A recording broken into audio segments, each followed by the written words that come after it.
Pagpalang araw po sa ating lahat. Welcome back po sa ating 365 Daily Devotion with Pastor Russell Ocampo. So, ang topic po natin for today is paano malalaman ang katotohanan ng Diyos. At mayroon po tayong concept na revealed will of God. The revealed will of God refers to what He has made known to humanity through His Word, showing that He commands desire and delight in unlike His secret will, which is hidden in His eternal counsel. The revealed will clear, binding and meant for our obedience. God's revealed will expressed in the law and fulfilled in Christ, guiding believers in holiness and service, not as mean as earning salvation, but as the grateful response of the redeemed.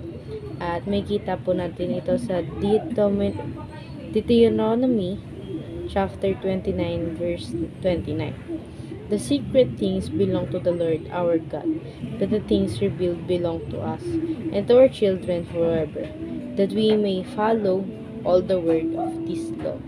Sa Tagalog po, ang mga bagay na lihim ay para sa Panginoon nating Diyos, ngunit ang mga bagay na hayag ay para sa atin at sa ating mga anak magpakailanman, upang ating magawa ang lahat ng mga salitang kautusan ito.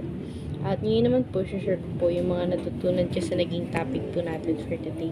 Simulan po natin sa teaching. First teaching natin, God has revealed everything we need to know. So, ni-revealed na pala ni God lahat ng kailangan nating malaman through the Bible.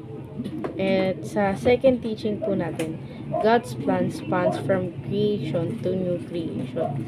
So, yung plano pala ni Lord na yung mga ginawa niya dati, yung mga bagay na ginawa niya, is magkakaroon siya ng new creation sa kanyang pagbabalik.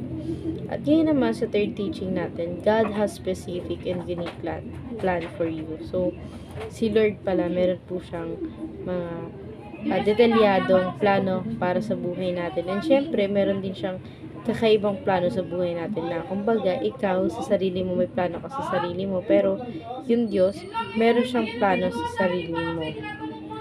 At ngayon naman sa application natin, how can I know God's will? First application natin, read the Bible for it's God's revealed the truth, commands, and will. So, para pala malaman natin yung will ni Lord, hindi lang sa buhay natin, kung hindi sa buong mundo or sa buhay ng bawat isa. Kailangan natin basahin yung Bible dahil doon, isinasaad ng Panginoon yung totoong nangyari at yung mga bagay na kanyang gagawin at syempre yung kautusan para sa atin. Ngayon naman sa second application natin, listen to the Spirit leading and stay at the center of God's will. So, makinig din pala tayo sa Espiritu Santo na kung saan siyang nagli-lead sa atin na umalis sa kasamaan and syempre maging sentro ng God's will. At ngayon naman sa third application, pray continuously in every situation to discern God's will. So, palagi pala tayong manalangin sa Panginoon. Kung baga, palagi tayong mananalangin kay God. Hindi lang sa tuwing kailangan natin, but everyday na kailangan natin siyang papasalamatan. At meron tayo dito crucial question, what is God teaching me right now? So, para sa akin, ang tinuturo ng Diyos sa buhay ko ngayon is puro kabutihan.